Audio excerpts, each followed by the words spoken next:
crypt of Mary Magdalene, you actually saw her. They have her skull They on have display? her skull, yeah. On display? I went into the crypt underneath and they have her skull. And it's encased with, it's just gorgeous. It's encased in gold and there's these 4 angels that hold it. I would love to talk to Miss Mary if that's possible. I think she has a few things to say. Hello, dear ones. This is Mary. And I wasn't a whore. As I always like to joke that you have very bad PR people. And I hear her clearly say, you are a healer. He was turning your healing to 11. Joshua healed me by his presence. You can start to feel the wisdom and the love and the strength and have that faith for your soul, which is there guiding you. The human may not know everything, but the soul does.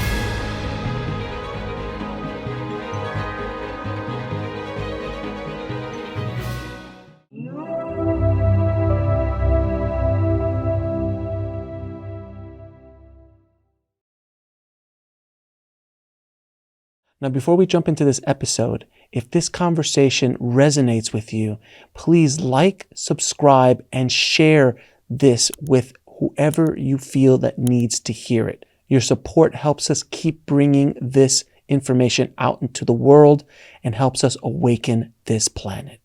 Thank you.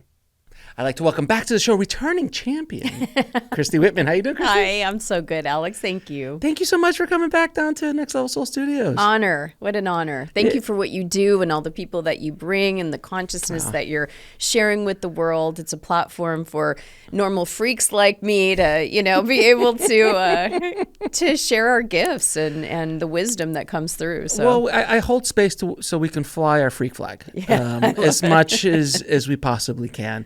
It's always a pleasure talking to you and to the council. You've been on the show 4 times. This is number 4. It's number 4. Wow. Yeah, you were back. You're an OG. You went back. Yeah. I think you were in the first 100. I think I was. Yeah. In the first 100 before we started. What episode? Almost 5 or 6. Oh God, Jesus, 600 and something. Dang, good for you. Amazing. God, I'm getting older by the second, but it's okay. It's okay. But yeah, it's there's so much we could talk about, but I wanted to kind of go into, we were talking before you came on the show about, and a lot of times, like, I always have plans of like, hey, I want to talk about this or I want to talk about that. And a lot of times I'll sit with the guest before like 15, 20 minutes and we'll just kind of, shoot the, what. And you start talking like, oh yeah, I went down to the south of France and did this kind of like pilgrimage for Mary Magdalene pilgrimage. And I'm like, oh. So please, let's talk, because Mary is one of my favorite topics to talk about on the show because she has been bastardized so much throughout history. The church has completely just destroyed, horrible PR people for Mary Magdalene. Jesus, great PR for the most part. A little twisted, but generally speaking, but Mary's really just, she's gotten the very short end of the stick throughout history. But what I've noticed is that her teachings, her energy is, and feminine energy in general is starting to come up more because we've been going through the last 1,000 years or so, actually the last 2,000 years, or if not longer, of male masculine energy.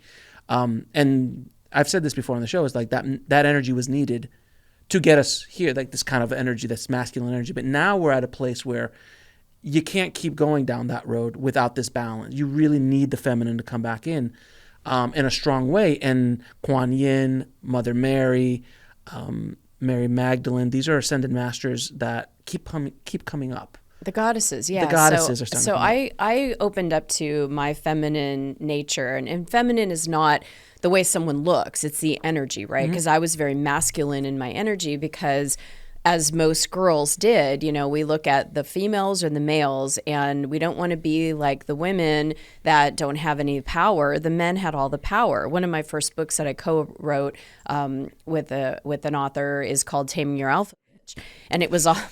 Right? I know everybody gets a good laugh on that one. I'm sorry. Let's go back.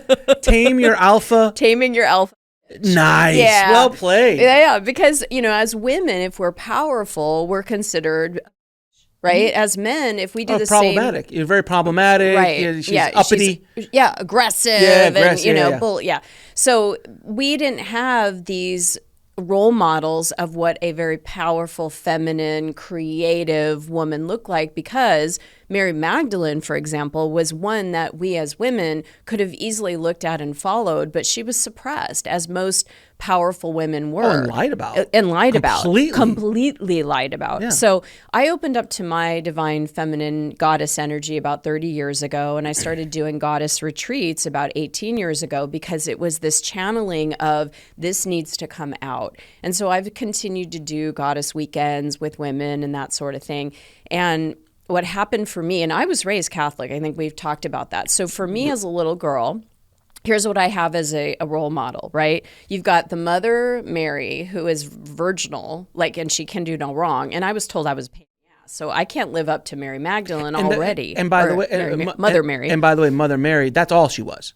Right. They don't say anything else. Like she's the Virgin Mary. She gave Christ the birth to Christ, and she's just kind of hiding in the background. They never really go much deeper in it, because apparently the Vatican and the Catholic Church were terrified of any female power figure. Exactly. And especially one that had a baby from God and that was a virgin right? So it's like, what do you do with that? And they would have cut her out if they didn't need to. Right. They would have absolutely cut her out. And they would have absolutely cut out Mary Magdalene if they could have, but they're like, she's kind of part of this story. We can't. All right, she's a whore. She's a whore. She's a whore. She's a prostitute. Let's put something together. So I had as a little girl this Virgin Mary who I cannot live up to, or the prostitute. Wow, when you put it like that, it's pretty. Yeah, the Madonna.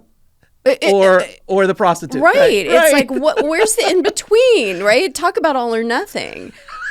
I mean, so it's, that's where it was confusing. It's like there's all these men, which are fine, that's great, but I'm a woman, I'm a girl. What do I have to look up to? And my mom was not someone that I wanted to emulate. My sister was not someone so it was like, be like dad, be masculine, go out there and get the stuff done. And that's where, when I opened up to my divine feminine, started balancing that energy, as a kid, not to get too personal, but I mean, just the repression and the oppression of my feminine self, I had horrible periods and, like bad cramping. As soon as I started opening up to my divine feminine, all of a sudden my cramping went away. My periods were like totally fine. I had beautiful pregnancies because I adopted that feminine, nurturing, creative aspect of myself. It sounds like and this is, I think, true. And I'm bringing this up because I believe it's something that we all do, is like when you repress something,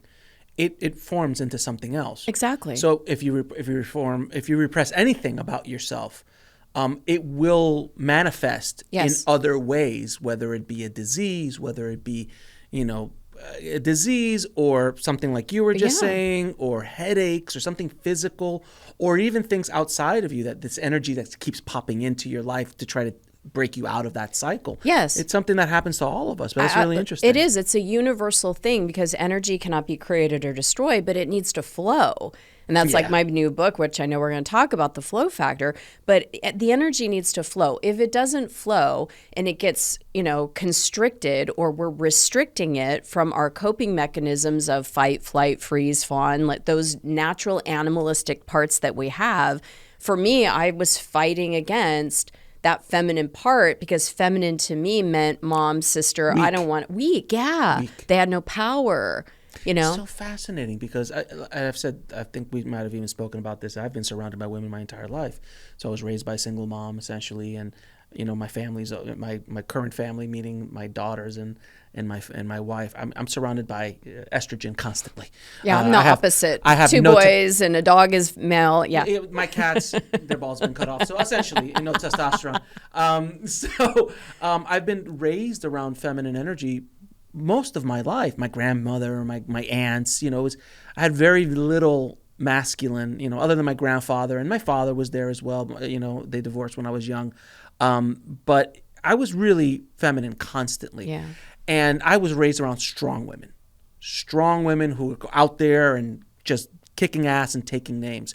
So I never saw women as weak personally. Like I just never saw weak women because, you know, I'm immigrant, you know, my parents were immigrants and they didn't have a choice. They had to go out and hustle. They had to go out and do that. So when you're saying things like that, I was like, I guess you're right. I just never connected that for myself as women being weak because I was just surrounded by so many strong women. Well, let's so talk about this because my mom, she is a ball buster. I mean, that's not, you know, she wore the pants. She like literally would just drop my dad to his knees, right? I mean, you know, she would emasculate him with one look, right? So and so would my aunts to my uncles, and that was just the way it was. But there was no power.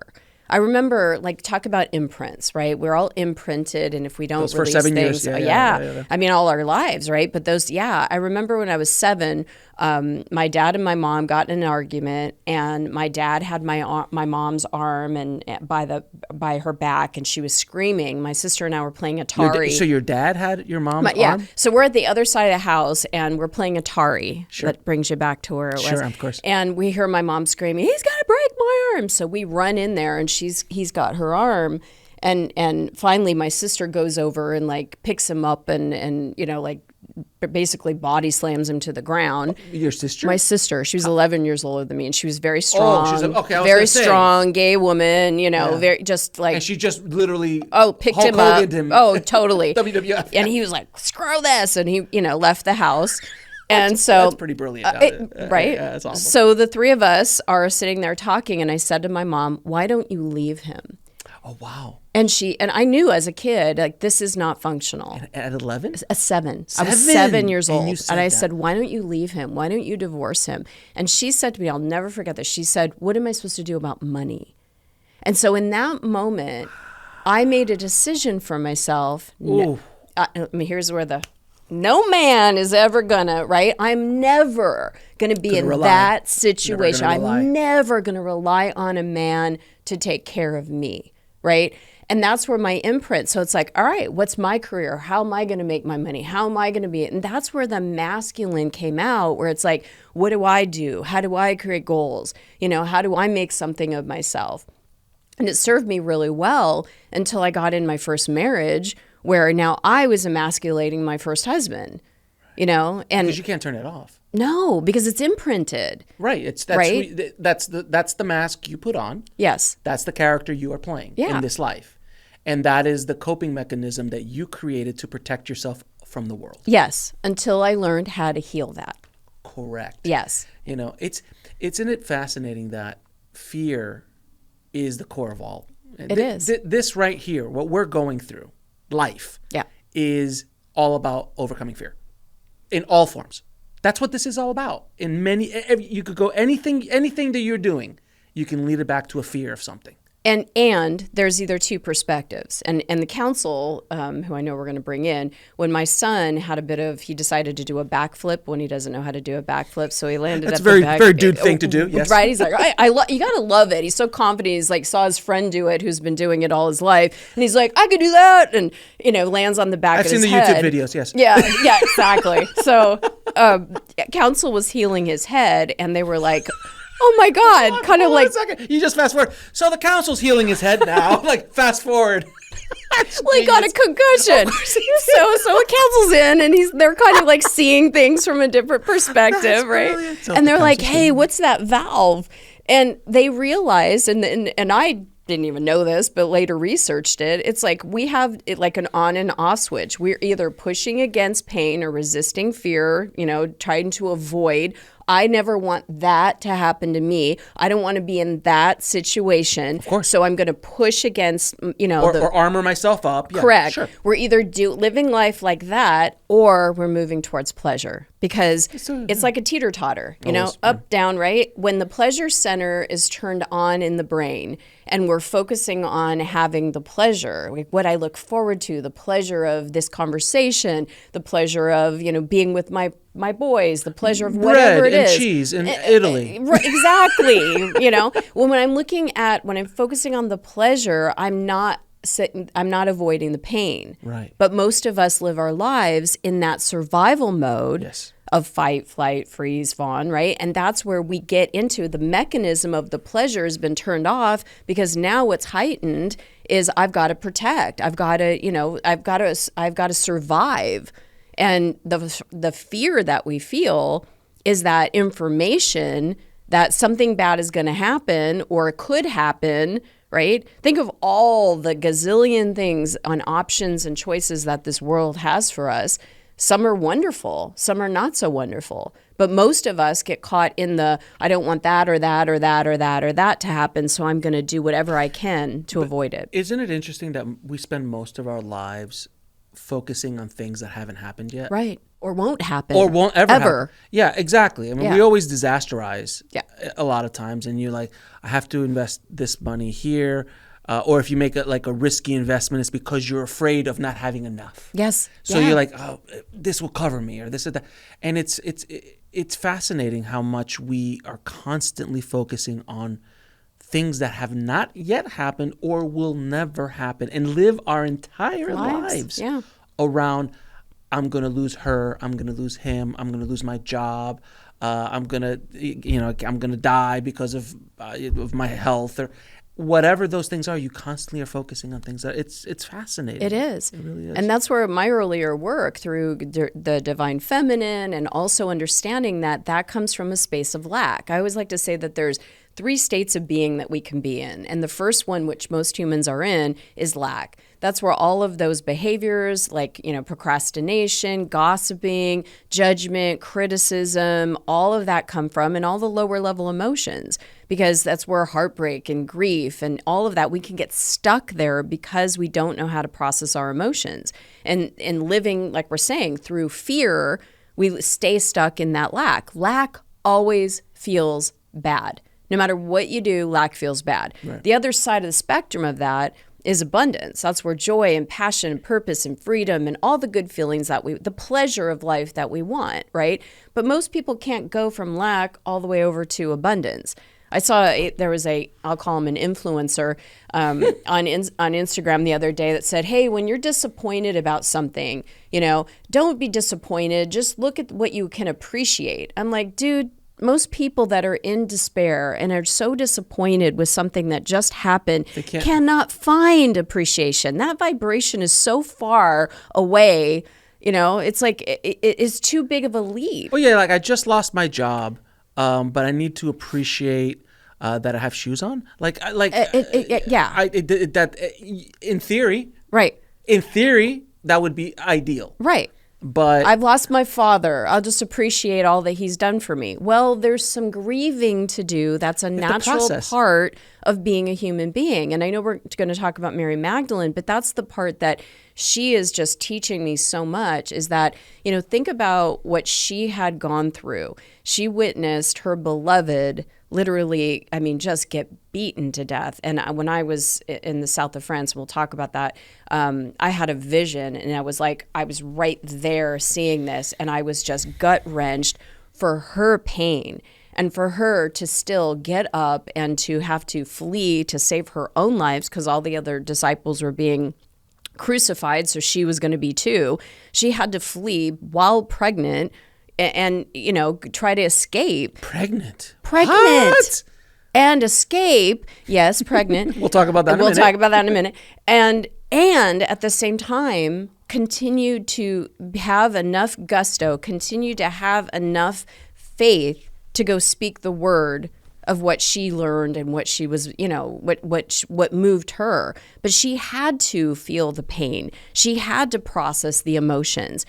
When she was in the grief, to stuff it down, to suppress it, there's no way she would be able to get out and still preach and teach and anoint people and do appreciate all the that she has sandals. Right, exactly, exactly. It doesn't. So the middle gap to get from lack over to abundance is that place of neutrality. It's when I talk about the universal laws, it's a law of sufficiency and abundance. And so what gets us out, and I talk about this a lot in the flow factor, is that we have to find the neutrality out of the lack. And what does that is compassion. Not compassion for others, because people say, oh yeah, I have compassion for others. Do you really if you don't have any for yourself? Because you cannot give away what you do not have. If I came up to you and said, Alex, can I have $1,000? And you're like, I don't have $1,000. I can't give you what I don't have, right? Same is true. We can't give out the energy if we don't have it in our container. We are energy receivers, we're energy containers, and we're energy transmitters. Law of attraction is all about, right? What I send out, I get back. But what are you bringing in? What are you holding into your container? What vibration are you naturally holding? If we're in despair, if we're in grief, if we're in anger, if we're in fear, we can't find the joy and the abundance and all that, especially if we're suppressing it. So finding neutrality through compassion, first is just even inviting it in. Just knowing that there is soothing energy available right now for us. We don't have to go do it. We have to go get something, buy something. Right. Soothing energy is available. We also have 2 arms, most of us, that we can put around ourselves, right? Give yourself a hug. Just right now, just wrap your arms around yourself. Everybody, just breathe into that. Doesn't that feel good? Yeah. It's like just even doing that for 90 seconds, because it takes 90 seconds to process an emotion. It's so soothing. It soothes our limbic system, our nervous system. It makes us, instead of going out, which we normally are in our energy, we're coming back into ourselves. And it's like, oh, I can breathe. Well, in breath is the thing. Breath resets your nervous system. Yes. It's like, I do a lot of heavy breathing with my daughters. I'll stop and go, and they're like, "Daddy," I'm like, "Just let me breathe." Let me breathe, and it works. It does calm you. It does. It does calm you down. You're breathing fast, your energy is higher. When you breathe slower and deeper, your nervous system resets itself, and it's the place where you need to go in order to go inward. Yeah. Breath is a very powerful part It is. of that. And also is our touch. So even if it's not just a hug, putting a hand on your heart and a hand on your belly, it lets you come back into you. And it's like, all right, now you got the energy, you got your somatic touch, and then it becomes words of affirmation. People do affirmations way too fast. It's like, okay, it's going to be all right. It's going to be fine. But you haven't calmed yourself down enough to breathe, to touch yourself, to just go, now that you feel calm, it's like, okay, I'm going to be all right. This too shall pass, It's the thing that people do, like, after they watch The Secret. They're like, okay, I want a car, I want a car, I want a car, I want a car. I'm like, what are you doing? Yeah. I want a new car, I need a new car, I need a new car. Like, no, that's not the way that works. Right. You know what the council says about that? Using affirmations before the energy work, it's like trying to plant flowers in a garden without toiling the soil and just throwing them on the top and walking away. I mean, they're not going to get rooted, right? You got to dig in and got to plant them in and take care of it, and then they get rooted. So that's why inviting the energy in, which, think of it this way, right? When you look at a piano, every single key has a tone, a frequency. Correct. Right? So we're the piano player, right? Think of the universe as having that whole spectrum of tones and vibrations available, but who needs to choose it? Like, pure positive energy becomes what we, as the human being, through our own free will and choice, chooses. So as I go to the piano and I start playing the keys, now the tones. So as this pure potential energy that exists right now in this room for each of you, wherever you are, as you as the human being go, I want compassion. Now that energy comes to us. We are calling it in. It's an invitation. We're playing that key. I love that analogy because everybody has the same keys. Yes. Everyone has the same piano. Everyone has the same keys. It's how you play. Yes. And what you play. Yeah. It's up to you. Yeah. And a lot of people live in the delusion that, that person must have the piano, but I just have the ukulele. Right. Not that there's anything wrong with the ukulele, right? I don't want to get canceled by the ukulele mob, but I just showed that episode of Seinfeld to my son the other day. Not that there's anything wrong with that. And he was like, "Why did you say that?" I'm like, we gotta give you a little bit of good history here. But you're right. It's like some people play the keys on the dark side or the lower notes all the time when they have the full access, but they don't know that they do because the coping mechanisms. Here's another thing that the council, God bless the council, they discovered is that at the back of the brain, which is our animalistic part of our brain, there are certain sections that we as humans learn to cope with. And on the left side is the fight mode. Now, last time I was here, I talked about how I was I didn't put a cart away at a grocery store, right? Yeah, I remember that? Yeah. And so don't yell at me, people, but one time in my life, I didn't put a cart away in the grocery store, and this woman yelled at me and screamed at me, said, "I'm lazy." And in my mind, I was like, I'm not lazy. I always put the cart away. I'm so hardworking. It was my part of my brain that was fighting back. Right? So that part of the brain, the left part of the brain, that's the fight mode. And it doesn't mean like, come on, put up your dukes, Alex. Like we're fighting, we're resisting. Are we in the 20s? Like what is dukes? Come on, put up your dukes. Put them up your dukes. And who fights like this really? I mean, this Popeye vibe is not really, it's not really very positive at all. Sorry. What do you want? Is that better? Okay, I'm a lover and not a fighter. Put up your dukes. Put I'm up like, your dukes? Like, really? Top of the world, Ma. Anyway. Anyway, so that's the left part. Yes, the yes. middle part is the freeze part. So it's like the middle part of the brain. And then the right side is our flee, right? It's the fight, flight. So the flight part. And when we can release this part, that's where it gets all the energy. Something happens, our emotional body, which is our lower body, it goes up our system, and then boom, it's like that's where we get the information. Do I either fight this person, put up our dukes, or do I freeze? And then I hear this a lot. I'm stuck. I don't know what to do.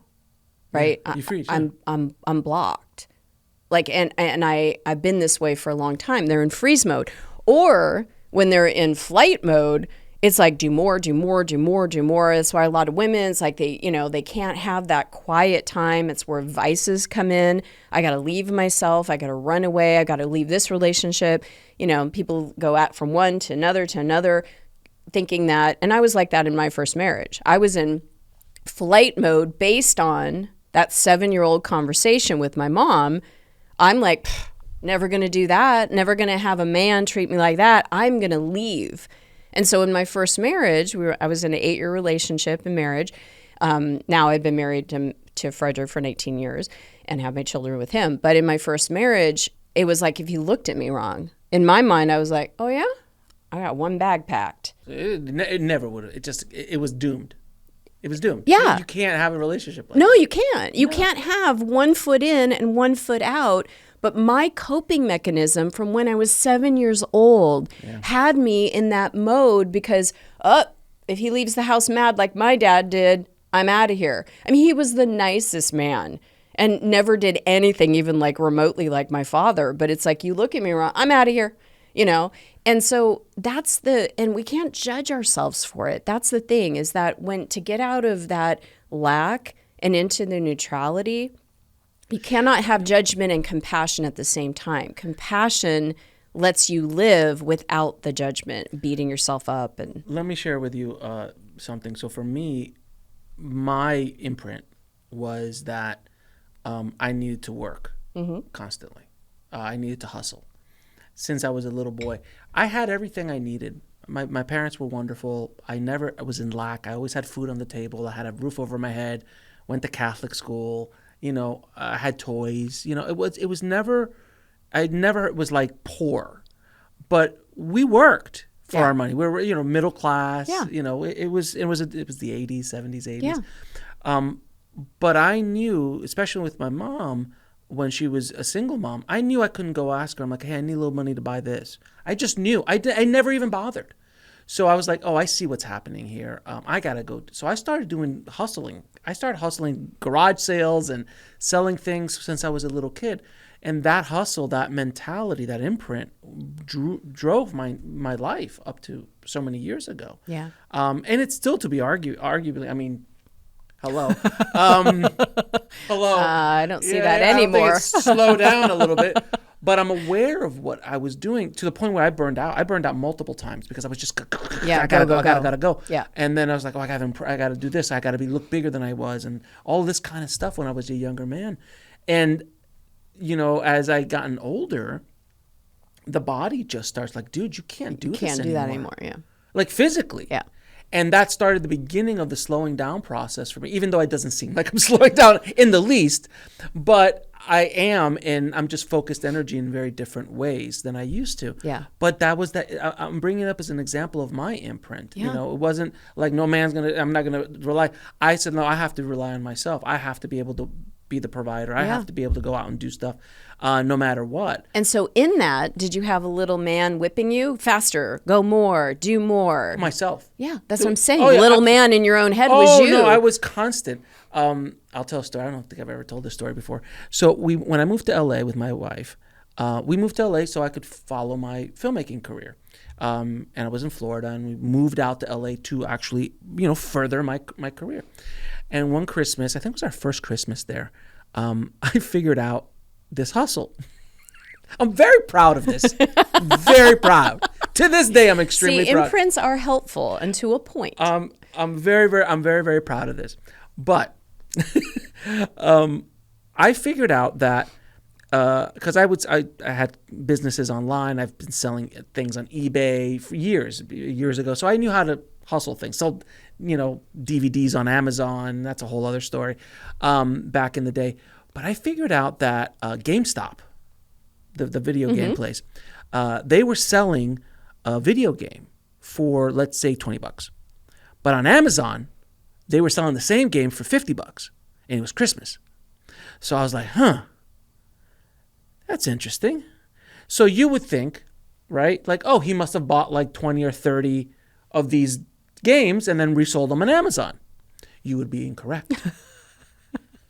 What I spent my time on is like, I'm just going to put them on Amazon. And when an order comes in, I'll take that address and ordering the game. So I was just literally fulfilling. That was brilliant. Right? Right. And GameStop stopped at around 50 orders, 52 orders. This guy. But I was making great Christmas money, all this kind of stuff. And I was so proud. I was like, babe, look what I did.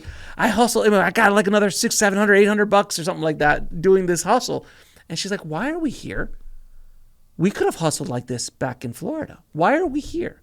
You need to stop this and focus on what we're really here to do.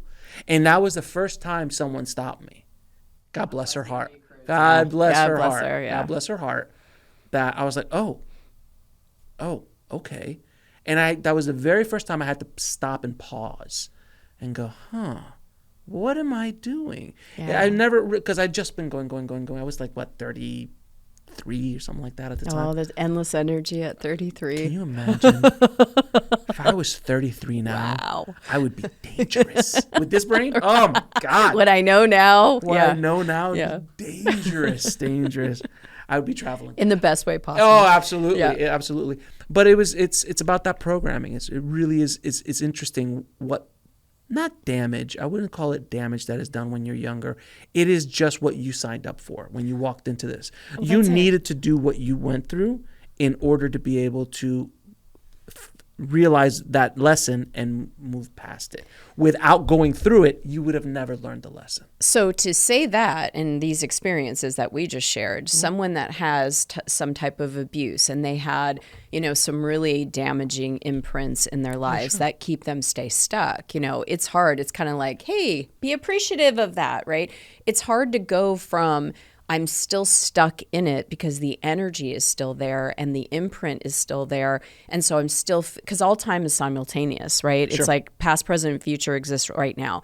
And most people are stuck in that time for whatever it is, and they can't get to the other keys on the piano because they're still stuck over here. When you were going through that imprint when you were younger, that whole arm thing, you could have imprinted differently. Totally. You could have been like, oh, I'm weak, or I need to, and then you could have easily found a man like your dad and gone through that cycle again, but you chose the opposite. Right. So it could have gone either way. It's just your personality and the way you decided to approach that. But you just said it, though, the way we chose. You chose that. And yeah. And when we are little, sometimes when we're 6, 7, even younger, or even in our teens, or even today, Sure. if we don't know that we don't have a choice, if we're not aware that we have a choice, which most of us were not aware. That happened to be that what was accessible to me, I will never do. But you're right. I could have went the other way. And that's how a man treats a woman. And that's what I expect. That's what love is. That's what love is. Yeah, exactly. How many abusive relationships men and women are in because, that's how I saw my mom treated my dad that way. So I guess I have to. But here's the good news. Here's the good news. Yes, all of it developed who we are. It's all of our own individual story. But when we wake up and go, wait, this is no longer serving me. This is no longer who I choose to be. I can make a different choice. Yeah. We can then heal those parts by releasing the energy of the past. What if one weekend could change your life forever? You're invited to Next Level Soul's Soul Mastery Summit, the virtual event of the year. 4 weekends, 4 themes, 16 of the most sought-after spiritual teachers on the planet today.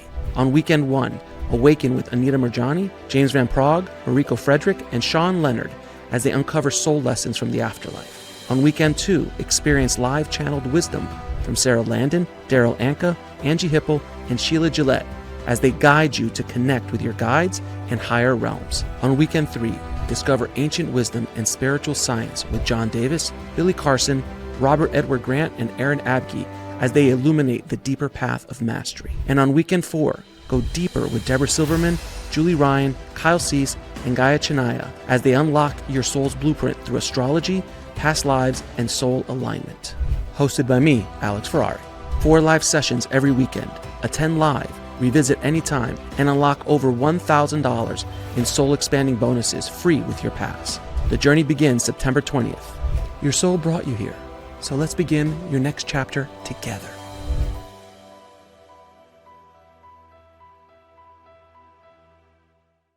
And I know we were talking about that earlier. I could bring in the council and have them do an energy clearing, for someone that has an imprint, definitely through the fight, flight, freeze.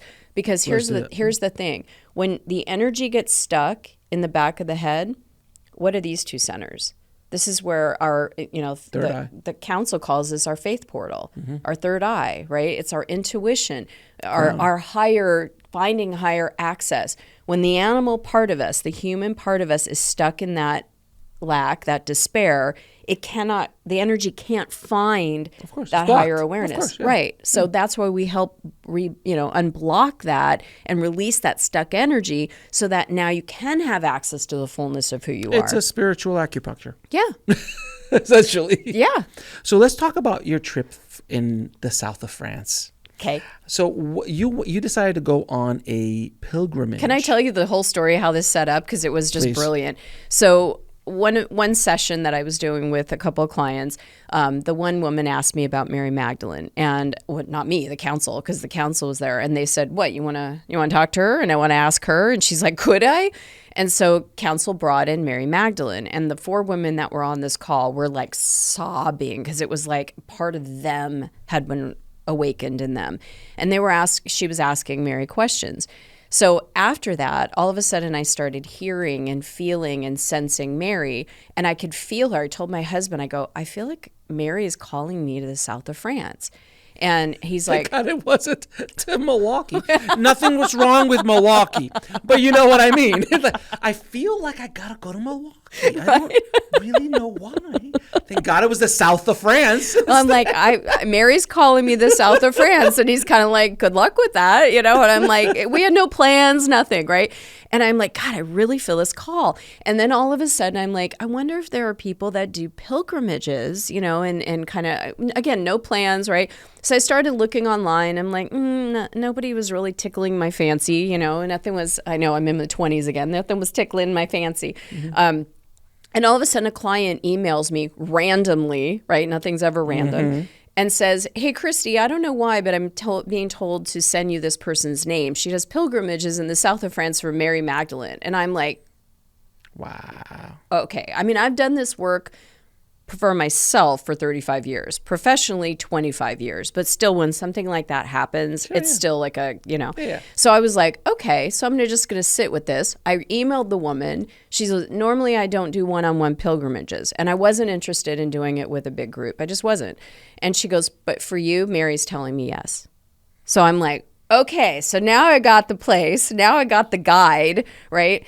And now I just need to go. But there was no plans. The next week, my son, who's a superstar soccer player, he's in the running right now for being voted athlete of the year, youth athlete of the year. I'm so proud of him. He got asked to go to France for a 2-week soccer camp. Of course. And we said, do you want to go? And he said, of course, right? So we decided we'll give that to him as a little Christmas gift, right? The whole thing. Christmas, birthday, and Christmas. Yeah, of course. Flag Day, Valentine's Day, Exactly. right? The whole thing. So, but he had a condition. He wanted us, either my husband and me and his brother, or just at least one of us. He didn't want to be in France by himself. He wanted someone to be there. And I'm like, I'll go. Me. Right. I'll do it for the rest of everybody. No, I will go. And I'll take the bullets. I'll do. I mean, if I have to, right? The sacrifices we make for our kids, yeah. right? No. So I said, one thing I want to ask you though, I'll be at all your games. However, and I can't see him any other time. So I'm going to be alone in France other than to see him play soccer. Would you mind if I went down south for a few days? And he goes, I don't care as long as you're in the country. I don't know what the heck that's about, but okay. I don't know either, but but if something goes wrong, I'm in the south of France. I can't get there tomorrow, like in a second. So I don't understand. I mean, he just it's a good thing. It's a good it thing. is. So I'm like, I'm like, as long as I can go south. So I organized it, and it was absolutely perfect. So it was just, everything came together, and so. I went to the south of France, and I just felt Mary. And during this time, I did a retreat for about 13 women in Scottsdale, and Mary Magdalene ran the whole thing. I mean, they were just blown away by the differences between the 7 deadly sins and how she considers the powers of the ego, and that we don't want to get rid of the ego. And this is what I've been saying for years, right? It's like my teachings and the council's teachings and her teachings are so in alignment. It's recognizing those parts of us that get in excess, that get in the place of criticism and judgment, right? That forget who we are. All of these different parts that are very human, and there's nothing we can do about them other than recognize them and then call in the higher part of us so that we're not being ruled by those parts of us. Interesting. So, all right, so you go down to the south of France.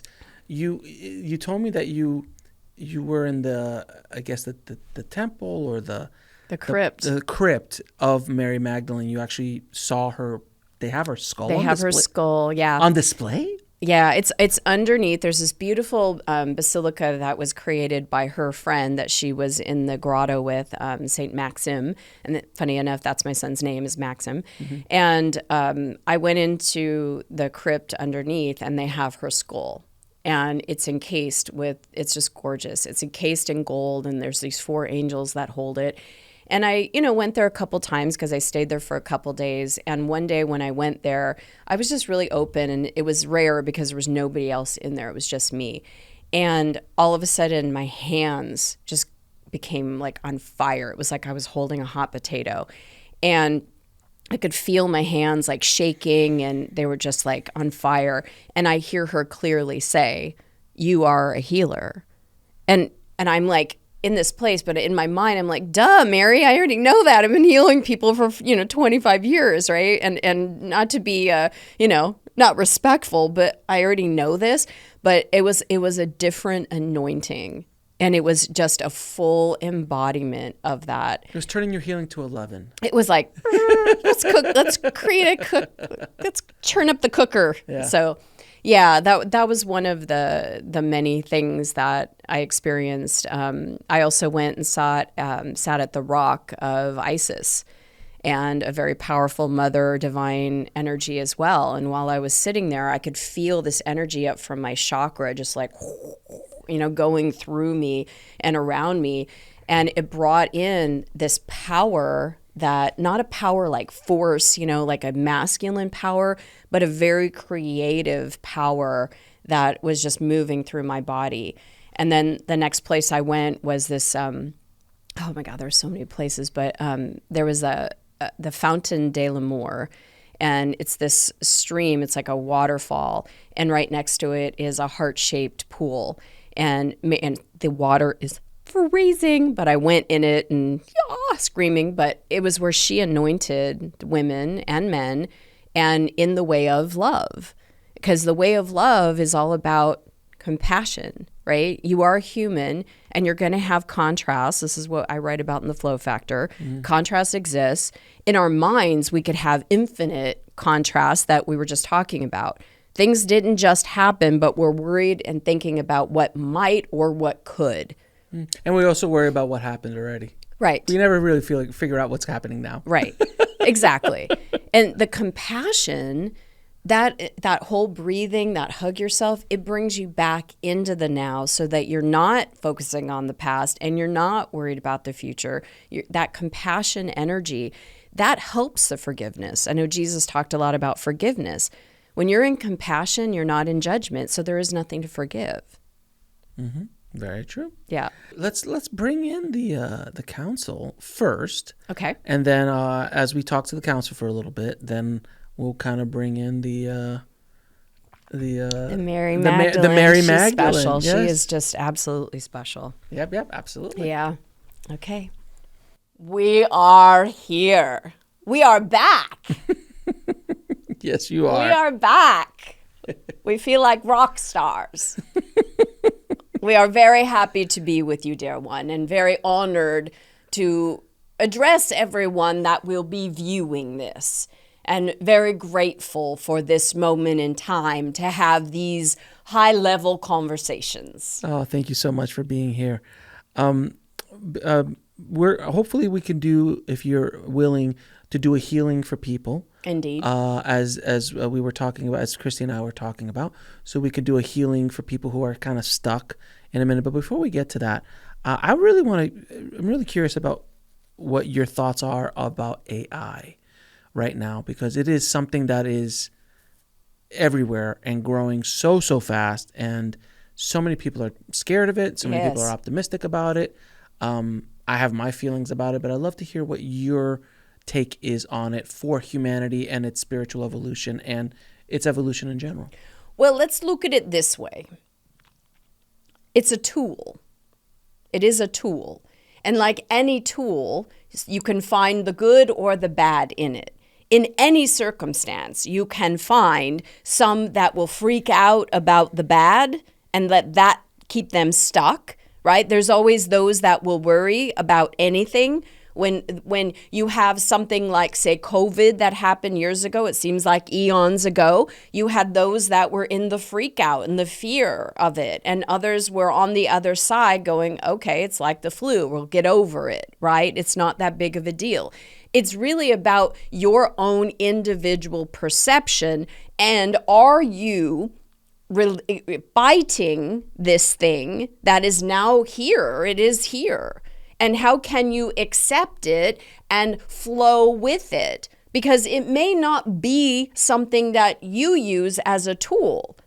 Maybe for someone, it's maybe not what you use. For others, it might be something that you use as a tool every day. But this whole idea that this AI is going to take over the world, what's the fear? Look, you have to discover and examine what is the fear communicating to you? Because the fear, as Christy was talking about, those 3 states of being, the fear is coming from lack. And so if you are fearing anything, man, AI, money, whatever it may be, it's coming from a place of something's wrong or bad. So this AI thing is going to take over the world. It's going to people are going to lose jobs. I'm not going to have what I need, right? And it's coming from lack. And lack will never bring you the abundance that still exists beyond even AI, that is a part of your breath, that is a part of your nature. Abundance, like a key on the piano, exists for you when you are playing it, but so does lack. And so our top line experience on this, just to say this, is that whatever you fear doesn't empower you, it disempowers you.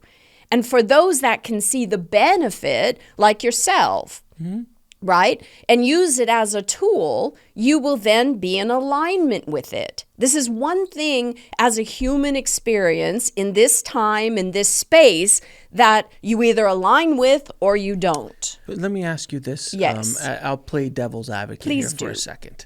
So with a tool like AI, AI is a tool, like you said, but so is a hammer. Yes, Okay. exactly. So you could kill somebody with a hammer. Totally. Or you could build a house. Yes. So it's two things. The difference between the hammer and AI is that the hammer is a very singular job, where AI is doing everything, and it can encompass almost every aspect of our lives. And that's where I think the fear lies with a lot of people, where they believe that having that much, the hammer doesn't have that much power, really. You have to pick the hammer up. If not, it's just sitting there. AI is different. AI is always running. It's always doing things. It could run on its own. I think that's where people are afraid of. Like I said, I'm not afraid of it. Yes. I feel it's going to be a positive thing, and I do believe that humanity has guardrails on it, so it won't go. You just said it. It won't You just said that. Yeah. It has a limitation. Nothing, we will say this to all of you, nothing can replace human beings. Mm-hmm. That's not the part of the game. That's not part of what we're here to do. That's it. Yeah. The divine did not create human beings and to have human experiences, Right. to have it all washed away by AI. Or robots or any of that kind of stuff. Yeah. Correct. Yeah. You all are humans. And there are things, Christy first, when she saw Chat GPT, right? Mm-hmm. She was curious and said, how does a person get over fear? And the whole came through, and she said, wow, there goes coaches. Why do we need coaches? Because someone can read that and still not have the connection and the guidance and the energy and all of that. Mm-hmm. So whatever is huge in someone's mind of, oh God, this is going to take over the world. It's like that old saying, the sky is falling, right? It's your perspectives. We're going to give it straight to you. And we encouraged Christy to write this in the Flow Factor as well. There are 5 things that each human being has control of: the words that you speak, the thoughts that you think, the perspectives you have, the feelings you feel or don't, and the actions you take. That is it. AI and all the other stuff and it's how you feel about it. There's a subject, and it's how you think about it, what you say about it, what you feel about it. And if it feels limiting, you're the only one that can change that perspective to come into neutrality. If it's scaring the bejesus out of you, feel that compassion. Feel the compassion that you are a human scared of this thing called AI. Why are you scared of it? Why is anybody ever scared of anything? Because it's something they don't understand. And when you don't understand something, you fear it. So is that why when you look at a hammer, there's going to be two, I use hammer as an example, there's going to be two camps. One that looks at the hammer is like, that is a death tool. That is about killing and maiming and hurting people. Well, look at the whole gun. Look at the whole gun. Sure, guns of course, in America, right? Yeah. Yes. But unlike a gun, though, a hammer can build a house. Yes. It has a very, very, very positive thing. Yes. To it as well. So it's that ludicrous for us to be, if you're looking at a hammer and all you think about is the death and the destruction that it can do, well, that's saying a lot more about you than the hammer. It does. Right? It does. What it says about you is where your consciousness is, because we would venture to bet that if you're scared about AI, you're also the ones that were terrified about COVID. Mm-hmm. And if you're terrified about that, you're terrified about the president. And if you're terrified about that, you're terrified about... Exactly. It goes on, because you're living in a pool of fear. You're living in a pool of disappointment or regret or frustration or this perspective that things are not going to work out for me and life is scary. Life is against me. Mm-hmm. It's like Einstein said years ago, right? You can either look at life as if everything is a miracle or if nothing is a miracle. Right. Everything just happened. Right. Right. Right. And so when you look at, hey, this AI thing, I don't know how it's going to affect me, but I know there's good that I can utilize. Where do you see humanity going right now? Because we're talking about a lot of fear, and there is a lot of fear Indeed. Going on because there's so many changes happening so fast. I mean, I literally can't keep up with AI as an example. Like, it's changing so rapidly. I've never seen anything like this in my life. Things usually took a lot longer for change, but this is changing weekly, daily, almost sometimes. But that's happening in so many different arenas of our lives that people are terrified about things changing so much. So where do you see put people's, either scare the bejesus out of people or put them at rest? Oh, we're not in the business of doing that. But we will say to you, you're a perfect example. Mm-hmm. You started a show, Next Level Soul. Mm-hmm. You started having spiritual teachers, mm-hmm. psychics, channelers, mm-hmm. right? Mm-hmm. Look at how fast it grew. Mm-hmm. And what you are creating from this show and consequently helping others to do is there is a big energetic opening for more light, more consciousness. Mm-hmm. You and Christy were talking about how the self-help industry is going to be growing in the spiritual sector is growing. Why? Because people are tired of being there and they want a different way. And if there is a choice, they want to find the teachers, the psychics, the channelers. They want to find the tools and what will actually help them get back into the flow of who they really are. When you're over here in this lack, you know, every human does. There's more to this. There's more to, there's even that hope of there's got to be more to this than just working 9 to 5, paying the bills barely, and dying. Right? It's right. Like, oh, when you're going to get college, get married, have kids, and then what's the next? Die, right? Mm-hmm. There's more to this. And the more to this is the energy. It's the flow. It's the connection that you bring in. And having yourself move out of that fight, flight, freeze that is, we love to tinker inside brains and play with clients. And we're like, ooh, what does that do? And then the person's like, oh, I feel so good. Oh, that's the pleasure center. Look at what we do when we activate. We could do that today. Mm-hmm. When you activate, it's like that teeter. It's an on and off switch. When you activate the pleasure center, everything shifts because the energy shifts. Can we talk a little bit about the importance of the body, the yes. physical form, in its ability to help connect or help disconnect us from the divine? Yes. Because it is something that people don't talk about very often, that the body is just this thing, it's a meat suit, but it is not. We are the radio, if you will, tuning in. Yes. And there's blocks all the time and the power is not connected sometimes and all this kind of stuff. Can you talk about what the importance is of our body and what we're doing to it, what we're feeding it, how we're working with it, and how it works in general to connect to higher power? Happy to. So there are 4 bodies. You have your physical body, which most are aware of. You have your mental body. You have your emotional body. And then you have your spirit body, your soul body, your light body. The physical body is the one that is most dense and the one that you can't see your mind body. You can't see your emotional body. You have access to your physical body. But we will tell you what goes through your mind affects your physical body. And what goes through your mind, you think about, we said the 5 things. Now, words are the spark of creation. And that's in your head. That's not in your emotional body. It's not in your physical body. It's in the mind. Words, thoughts, perspectives. 3 out of the 5 things that are happening within your consciousness are in the mind. Mm-hmm. right? And the mind, when it gets ignited with something, you think a thought that doesn't sound good, feel good, boom, now your emotional body gets either triggered or it gets happy or whatever the thought was.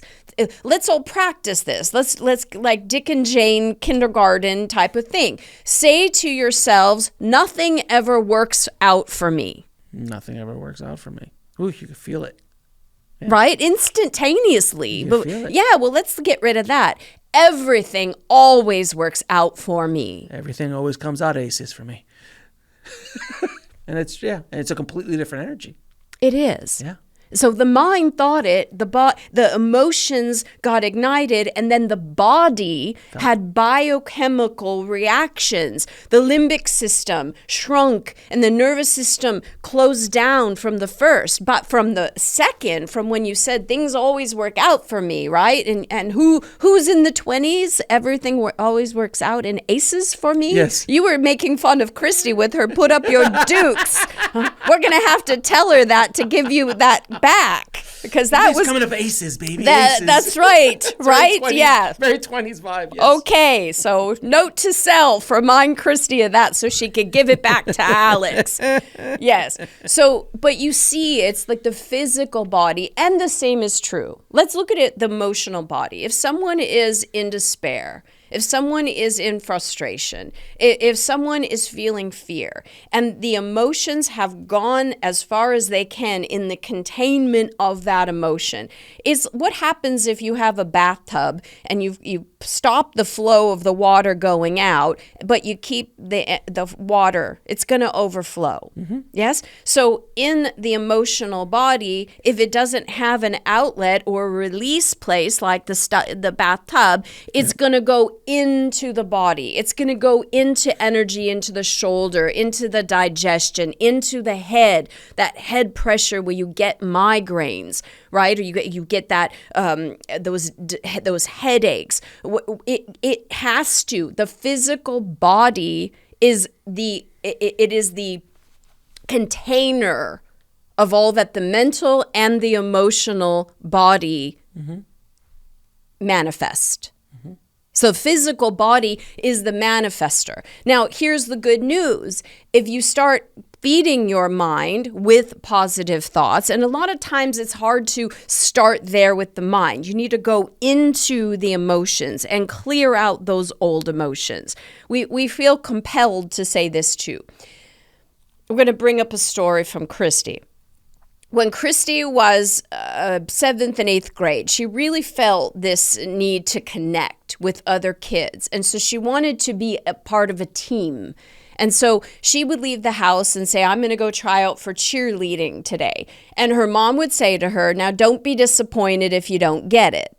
Right? And then when she comes back home and days later when they announce the cheerleaders and she wasn't on that list, her mom would say, well, life is full of disappointments. So this happened. Softball, track, tennis, she tried basketball. She's like 5-0. And, and she hated running. And so she would try out for all these things. And every time the slap on the back would be, don't be disappointed. That's the tape. Don't be disappointed. Don't be disappointed. Don't be disappointed. And then on the other end, well, life's full of disappointments. So you're telling me to not feel life. Mm-hmm. Because you're telling me that this key on the piano is a no-no, don't feel that, but yet life is full of it.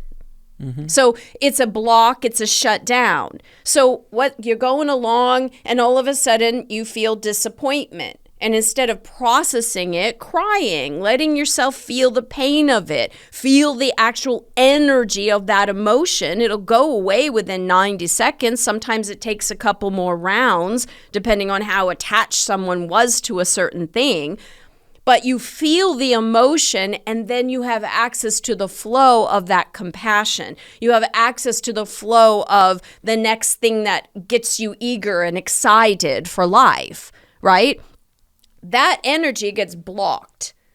And energy, like a caged animal, it doesn't go anywhere. It just gets bigger and bigger and bigger, and it creates more of an energetic vortex. which then draws things to it because that's the signal that's coming out. So your mind might be saying, all things work out for me, but this emotion down here is saying, don't be disappointed. I'm disappointed. I'm disappointed. And now you're like a beacon of more things that disappoint you.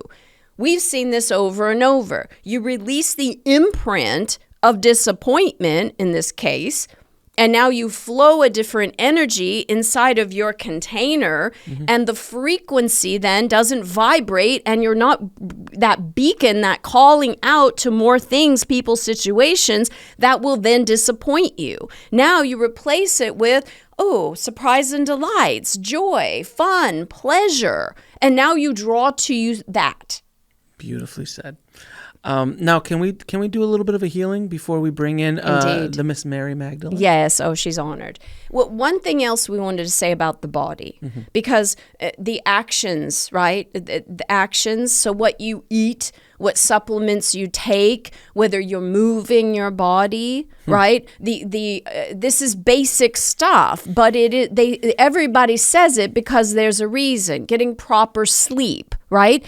All of those actions, they have created momentum from the words, from the thoughts, from the feelings, from the perspective, and then the action. So if someone is feeling self-love and accepting themselves, they're going to want to eat well. If someone is in the space of focusing on their well-being, they're going to want to move their bodies and sleep well and take supplements. It's a momentum that gets created. And the last thing, whether it's a behavior, a reaction, an action of any kind, that's what the body then does. So thank you for that. You're welcome. We're always so delighted with water. It's such a beautiful, and we recommend that, Dr. Emoto years ago, Hidden Messages of Water. Sure, of course. Blessing your water before you drink it. And understand, blessing your body.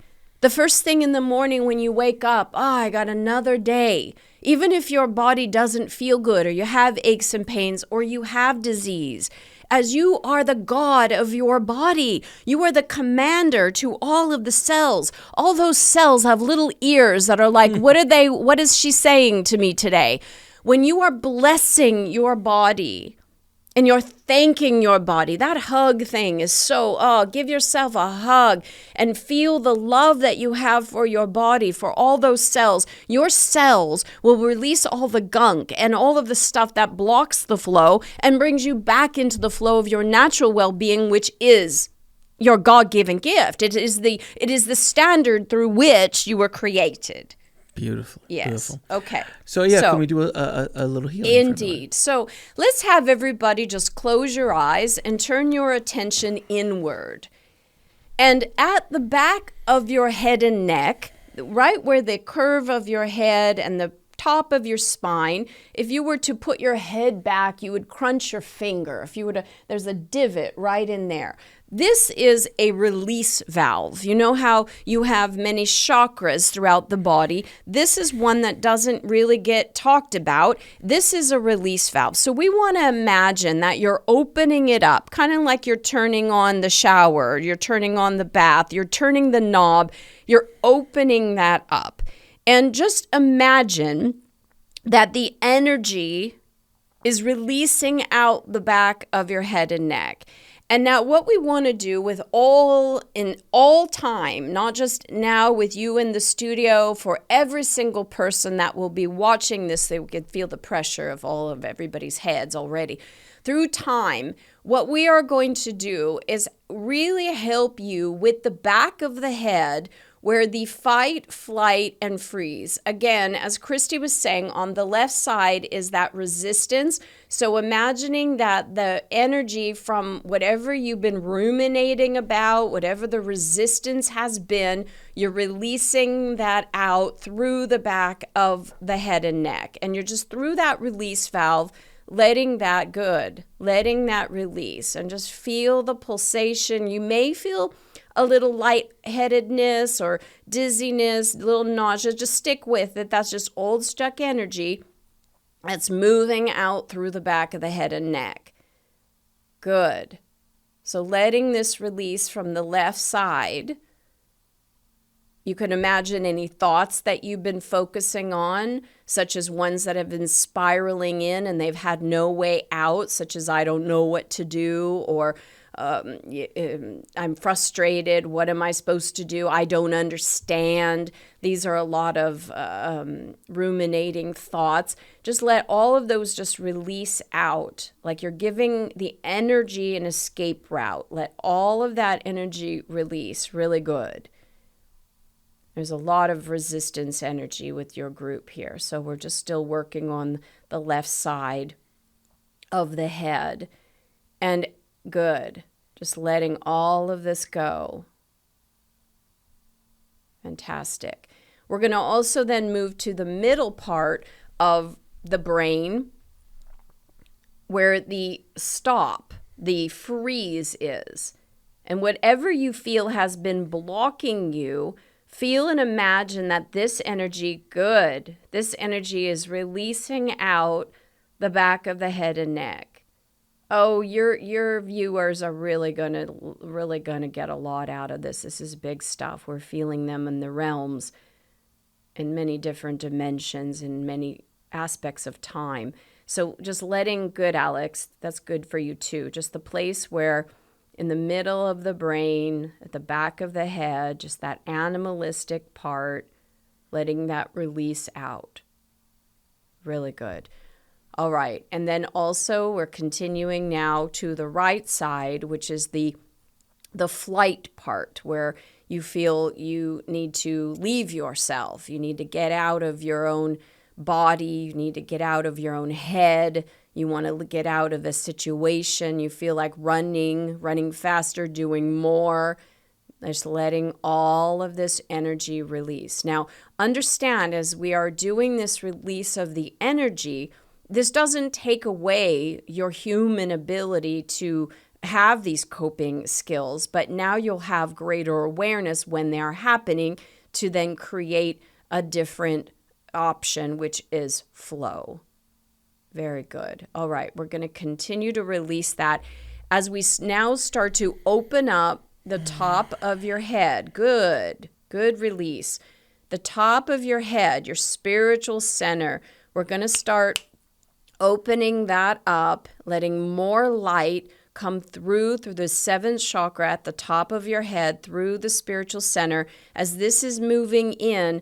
And the old energy is releasing out the release valve. Good.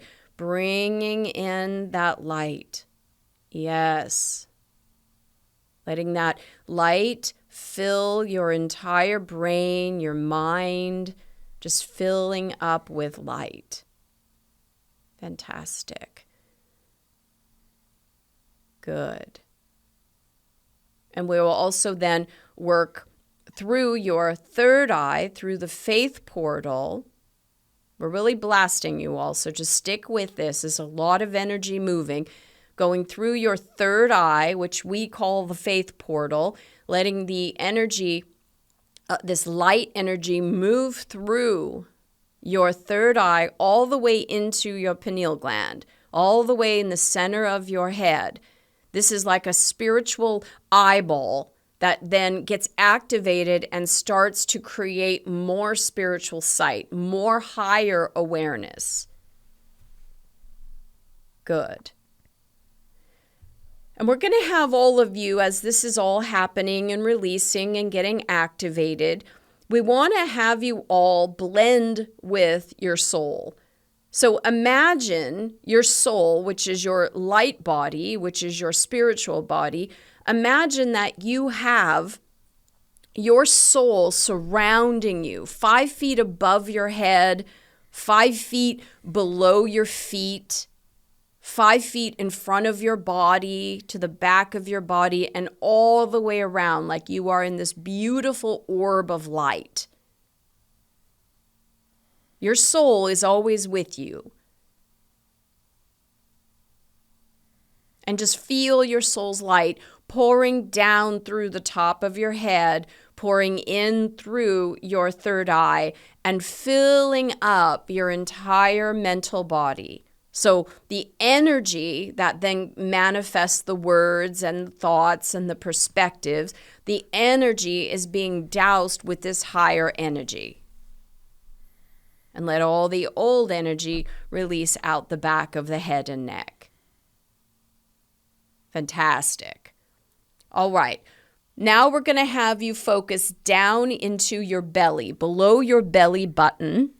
This is your emotional body. This is where a lot of energy gets stuck. And many times it is the emotions that then create the activation of thoughts. So what we want you all to do is imagine taking your hand and putting it on your belly. Be nice with yourself. Don't push on yourself. Just gently touch yourself to give your mind a focus of where you want to bring your attention.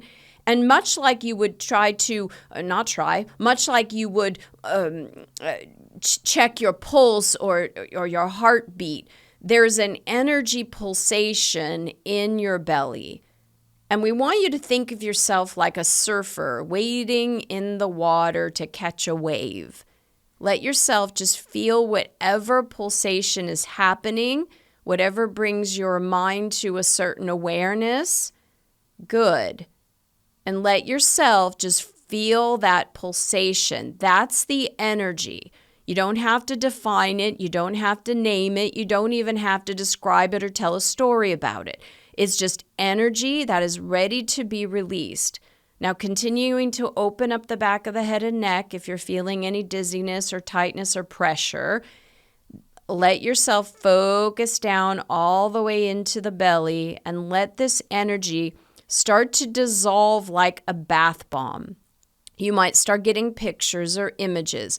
Stay focused down into the belly and let this energy just pulsate out. Let it move out.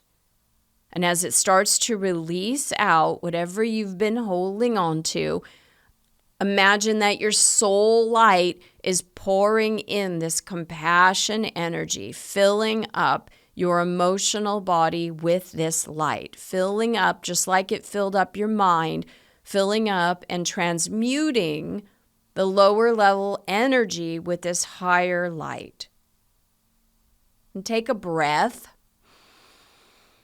Breathe all the way out into your belly. Feel the energy pulsating out. And again, if there's pressure in the head, just seeing that energy releasing out the back of the head and neck, and then pouring in that light down through the top of your head. Good. Filling up all the way down into your belly, through your arms, through your legs. Let's do one little extra piece. We'd like you to see and experience your cells, the trillions and trillions of cells that make up your physical body. Imagine that all of those cells are turning downward. Like you have an old cup of coffee and you're going to just dump it out.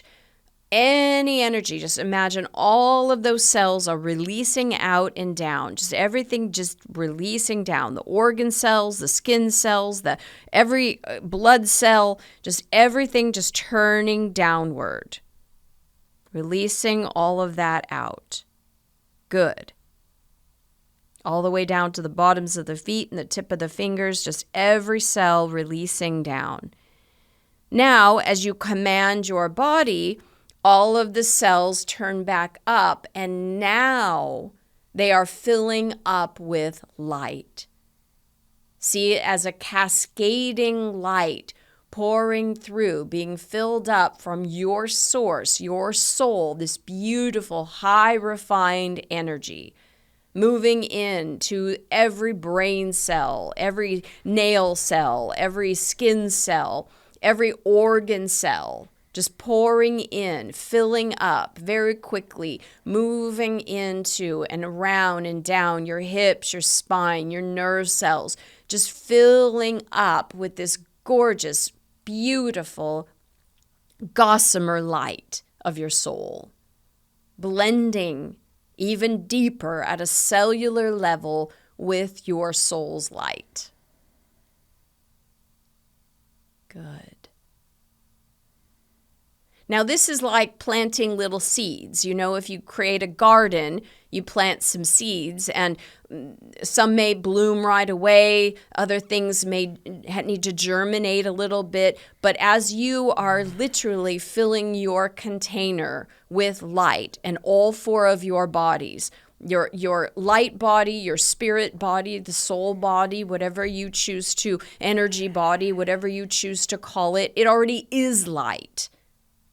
And you then fill up your mental body with this light, and your emotional body with this light, and then your physical body with this light. You literally have changed not only the vibration, but also the cellular structure of your physical body.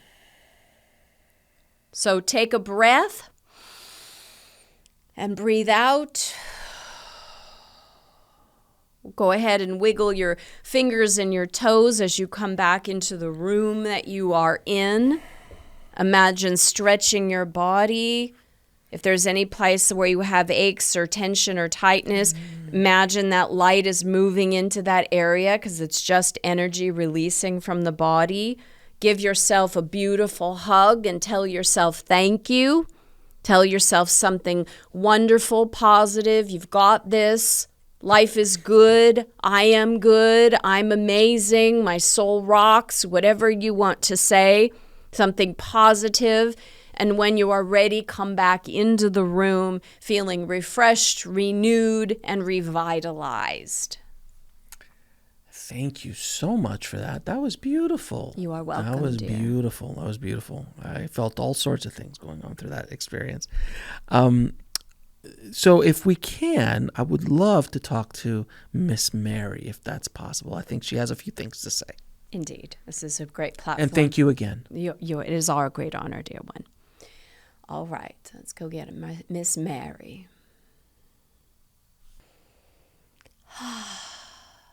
Hello, dear ones. This is Mary.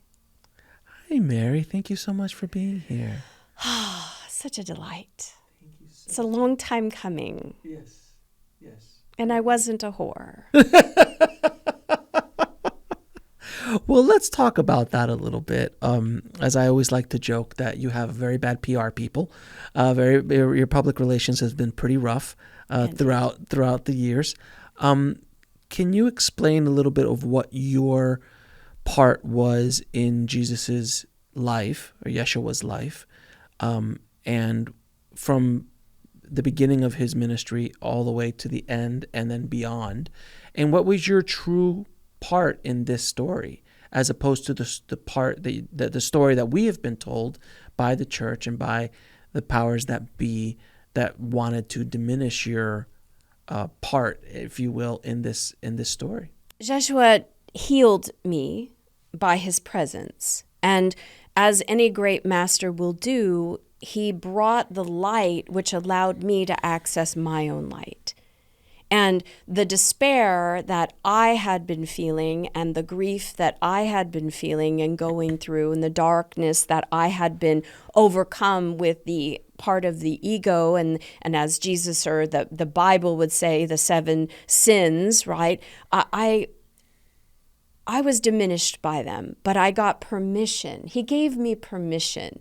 What he did for everyone is he gave everybody permission to not have to go through someone or something to find divine connection. The opposite of the church. Indeed. And it really was his intention to have everybody have this access and the church be built. He did want to create a church that was different than what he knew and how he was raised and how most people were brainwashed, because he wanted everybody to know that they too are the master of their life and that they could go direct to our Father. So when did you meet Yeshua? I was later in life. I was in my late 20s, and that's when I met him, and I immediately felt healed. And when he had 2 other disciples that were following him at the time, Thaddeus and John, and a different John, And I was the third to start following him. And we would go around and witness the miracles. I was there when he healed the leper, when he healed the person that had leprosy. Well, Mary, let me ask you this. Wasn't it odd at that time for a woman to just be walking around with a bunch of dudes? It was. Yeah. So yes. how did that work? My soul just had to go. The feeling that I had, it was more than just a teacher like Thaddeus and John had. There was an affinity that we had for each other. And as Matthew even said, and this did make it into the Bible and scriptures, that, Jesus loved Mary the most. He many times would kiss her on the mouth. Well, there was a reason for that, and I wasn't a whore. It was because we had that beautiful union that human beings get to have in their human bodies. When you're married and have been married long time, when you have that affinity for someone and you have that connection for someone, you want to have the bodies also unite and have that union, because that is beautiful. There's nothing wrong with that. Well, isn't it this kind of lie that has been told to us over the years that spiritual leaders, spiritual masters aren't supposed to have that? Why? They're supposed to be monks, or they're supposed to be, resign against everything. And we know how that went with the Catholic Church. Touché. It's a physical need. Humans want to be touched. You want to be held. You want to, we have these organs not only to just make a baby, but to make a baby, what has to happen? The penis has to go into the vagina, and there's pleasure that is had when that happens. I always found it fascinating that there is so much pleasure in that. Indeed. And yet that's very dirty. That's very nasty. I'm like, why? Well, why? Yeah, why? Why would God? Because someone said so. Right, because someone else was, for whatever reason they were dealing with. It's control and manipulation, for the same reason that, it wasn't just me. There were 5 other women that were following Jesus. Really? I didn't know that. So who are the other? Tamar, and there was all these other Marys. I heard about the Marys, yes. Everybody was named Mary, but there was Mary, Tamar, Mary, and there was other Marys, including Mother Mary, who was just the kindest, loving, most nurturing soul of a person. So as you're going through the ministry, and please correct me if I'm wrong, did you help Yeshua with his ministry? Because from what I understand, you came from a family of money. We did. Yeah, and you actually helped finance. Is that true? It is true. It is true. And here's the thing. It wasn't just Jesus that would go out. He gave the power to his apostles, to the disciples, to have the same power as him. And that's what his message was. There's a group in France, and that was all over Europe, and they were called the Cathars. And the Cathars were the true descendants, if you will, of the teaching. And they did what Jesus wanted everyone to do, and that was to go out 2 by 2.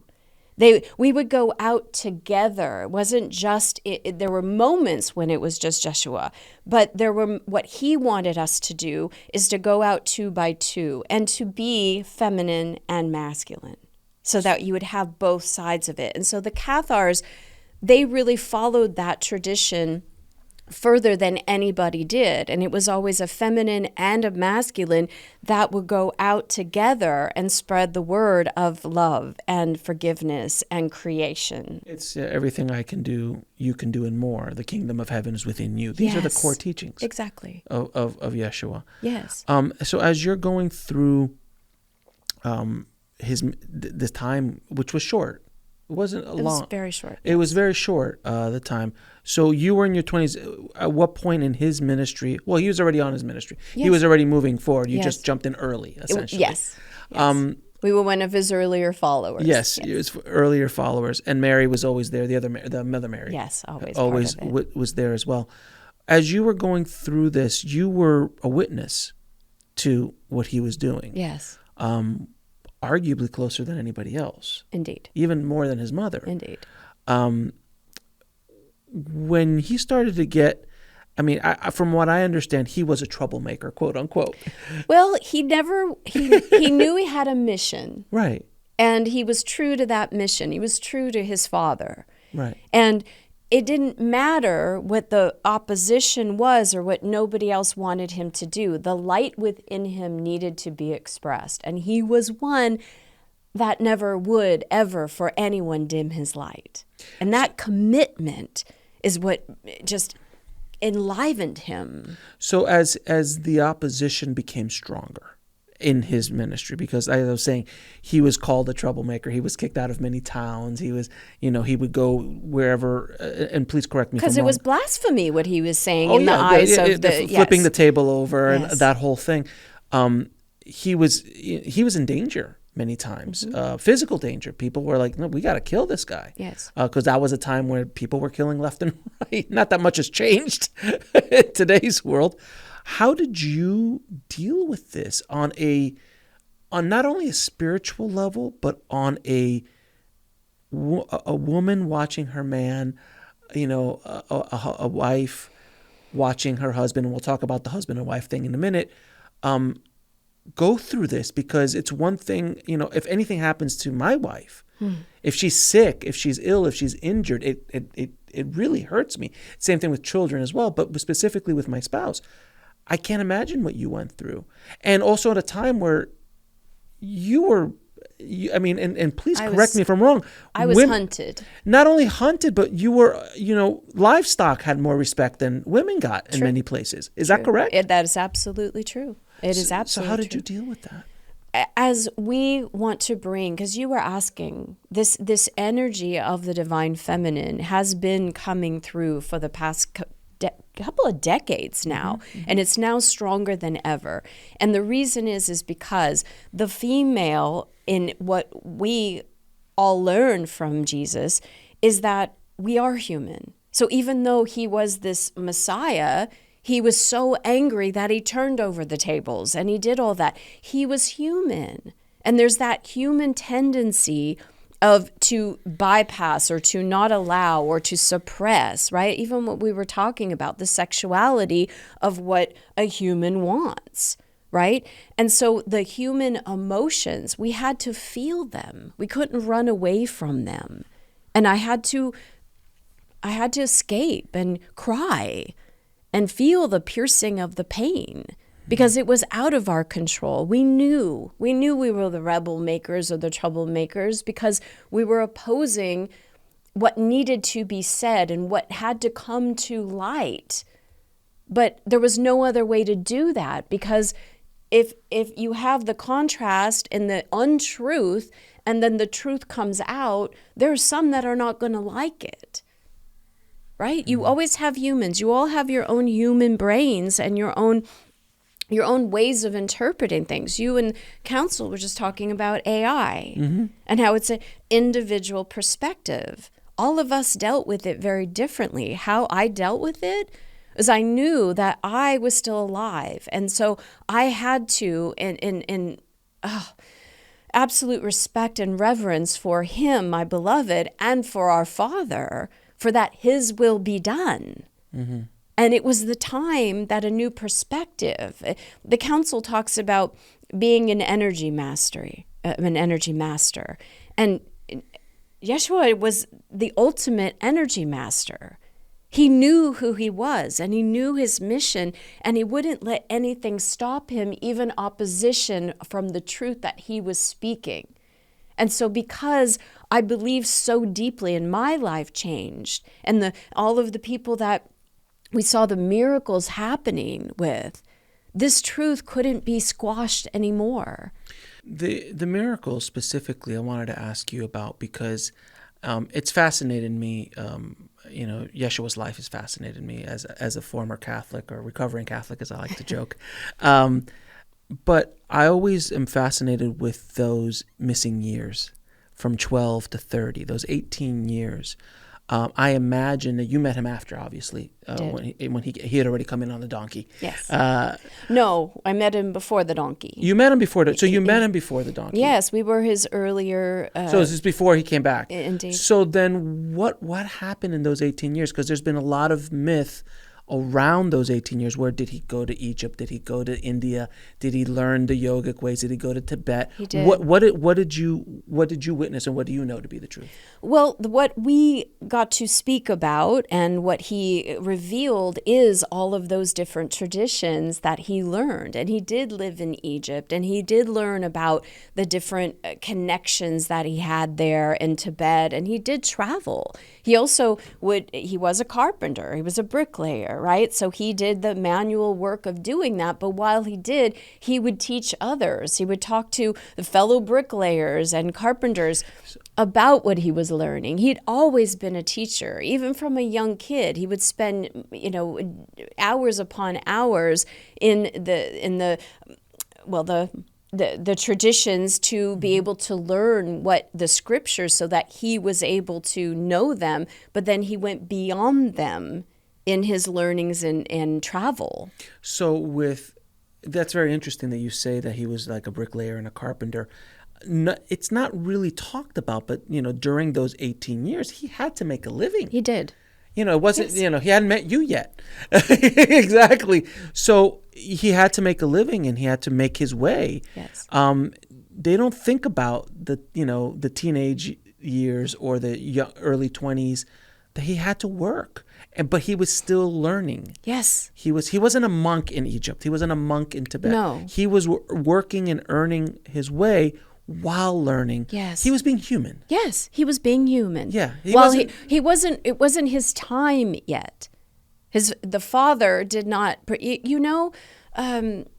let's bring it to your life, Alex. Mm-hmm. All of you were talking about how you were a hard worker and mm-hmm. you moved here from there and you learned your things, right? It wasn't your time yet to have your podcast, to have your show. Right? If you would have started it back then, it wouldn't have been received. It wouldn't have worked. I wasn't ready. You weren't ready. He needed to become ready just like everybody else. I needed my own journey of being in despair and being where I was, still not a whore, but where I was in order to appreciate that. That's really what Christy's and Council's new book, The Flow Factor, is about, is that the contrast of any life experience, it's all in development. It's also that when you have that joyful day, you appreciate it because you had the dreadful day. Where were you in your journey when you met Yeshua? I was in despair. I was in a place of, I was really down. I was lost. I was lost. You were lost when you found him. When he found me. He found you. Yes, and said my name. That was it. He had such a presence. There are no words. He had such, beyond even a presence, he had just a pure light that allowed to come out of him that he shared with whoever he was talking to, whoever he was with. And that light healed the leprosy. That light healed the blind and the deaf and those that could not walk. At what point in the journey did you start to come into your own as a master, as a teacher? It was after he passed. Interesting. So as something that I've come across in my studies of story and of myth is that there is always a mentor in your life, generally, in one way, shape, or parents, friends. Absolutely. There's always a mentor. But there is a moment in our life when that mentor leaves. Yes. And he left in a very dramatic, horrible, horrific way. Yes. But then that's when we start to go. Well, I had to find the courage. I had to either stay there or I would have been crucified myself, probably hung upside down. And I had to keep this ministry going. I had to keep what was so pure.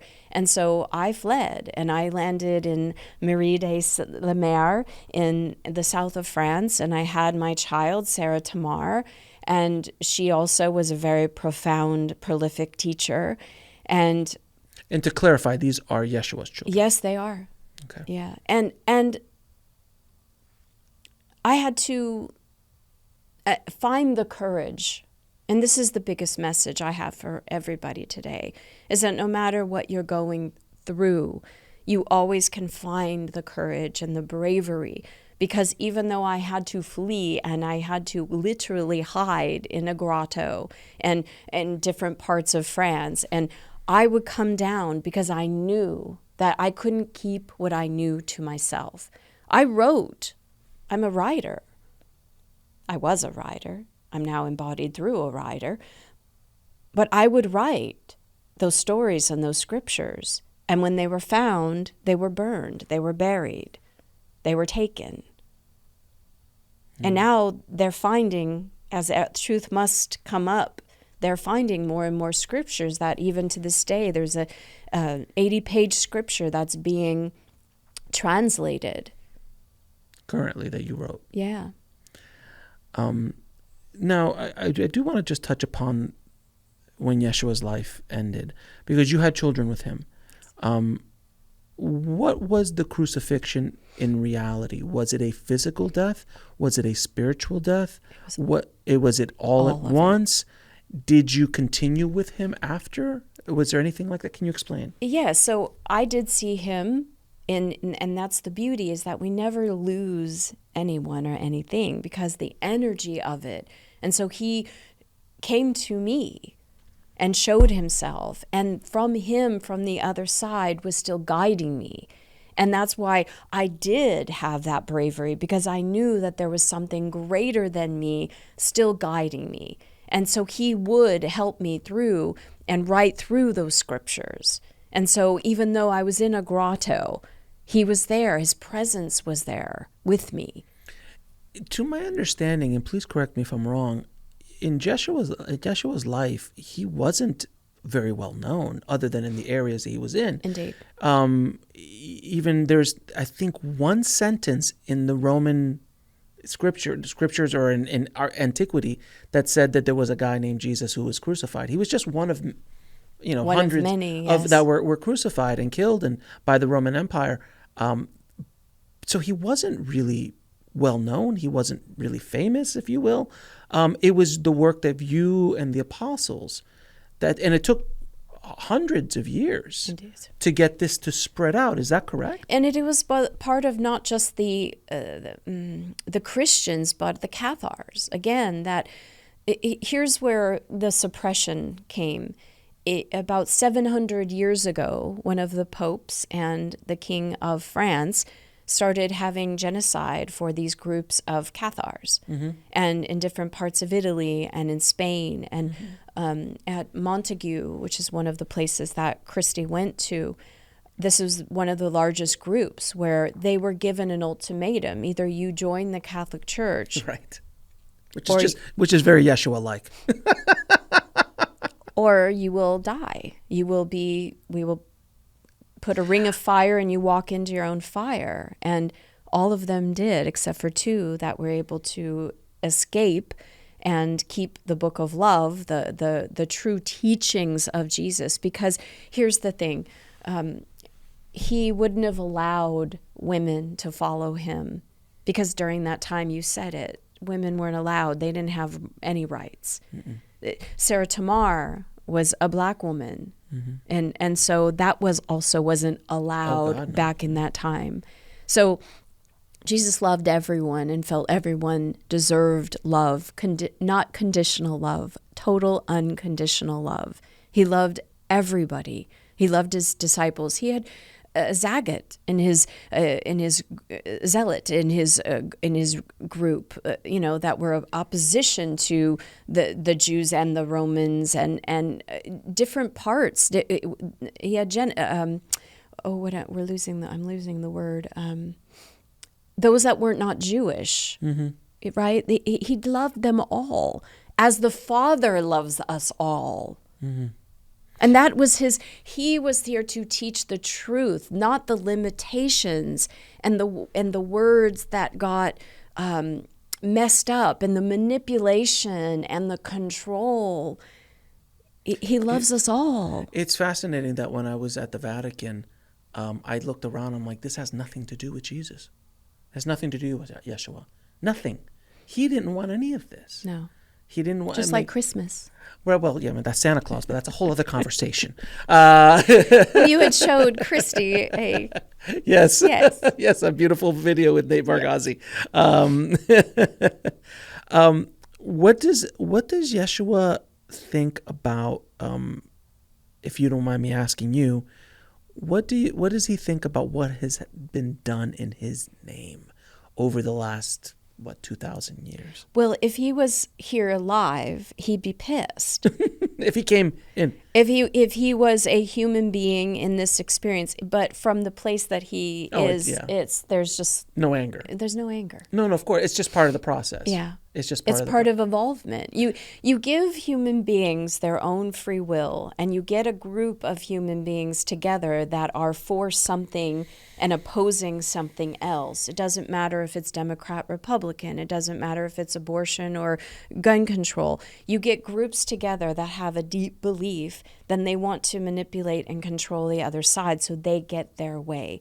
Because from the human perspective, if you don't understand something, you fear it and you want to then change it. What do you have to say, and this will be my last question, what do you have to say to people, a message to people now going through what we're going through in life right now in this time period of human consciousness, and to the feminine out there and not only the feminine, but the people who are disempowered, who don't believe that they have the power within themselves, that they need to give their power away. And there's always someone to take that power. Oh, yes. Always someone to take it. So what message do you have for them, Mary? Compassion. Just compassion is that way back to yourself, because your soul is full of compassion. Every single human that is embodied, you're not there alone. Sometimes it feels like you are, even in your greatest despair, but you're embodied with a soul. Your soul needs the human, and the human needs the soul. And if the human is out left feeling and having the perspective that they're by themselves and there's nothing there for them, of course they're going to reach for something or someone, whether it's vices or another human or the church or someone that has power that they don't have. And bringing compassion to yourself starts to anoint you with your soul so that you can start to feel the wisdom and the love and the strength and have that faith for your soul, which is there guiding you. The human may not know everything, but the soul does. Beautifully said. Mary, thank you so much for being here. I look forward to our next conversation, and I will do everything in my power to help spread the word about you and the truth about you and your work. So thank you. Thank you. Thank you.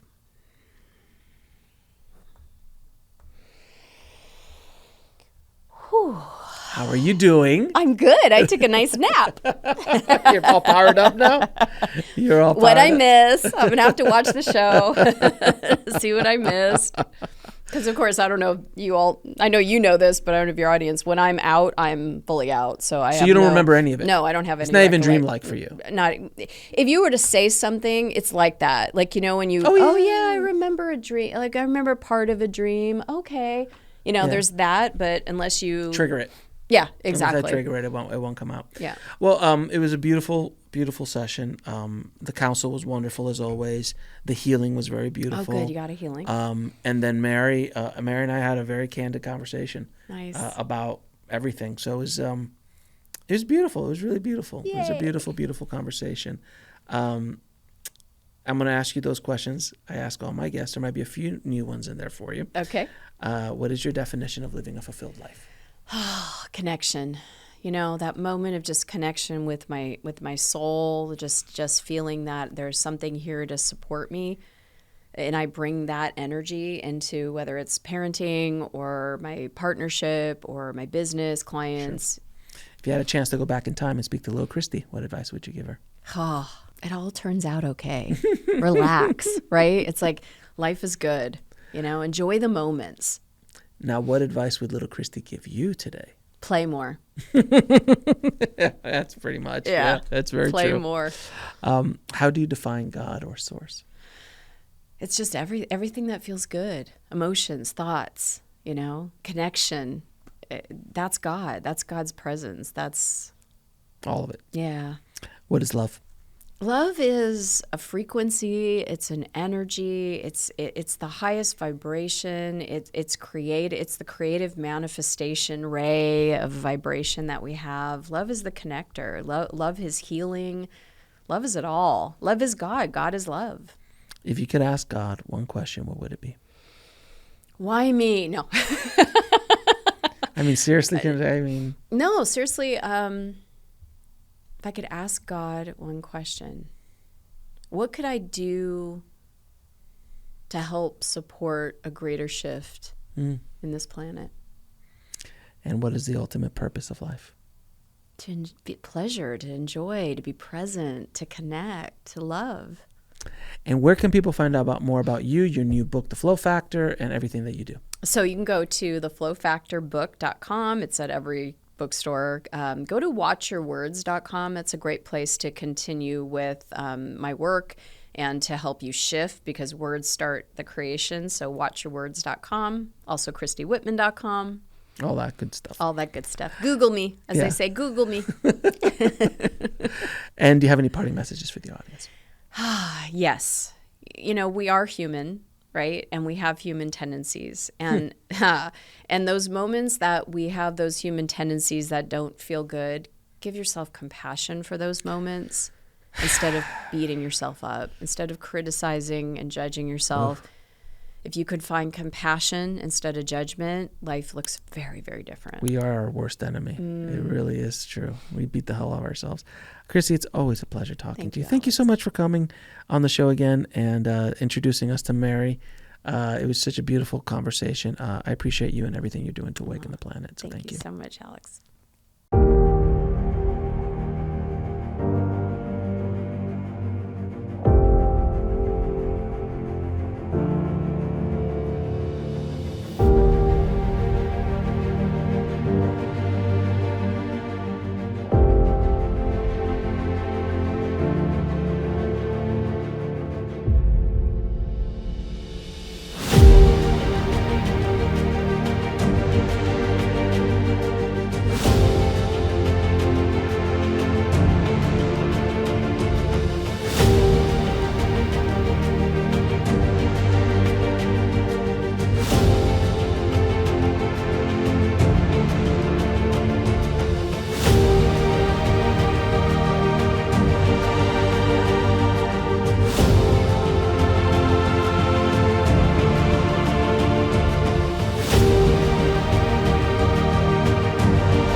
Thanks for watching.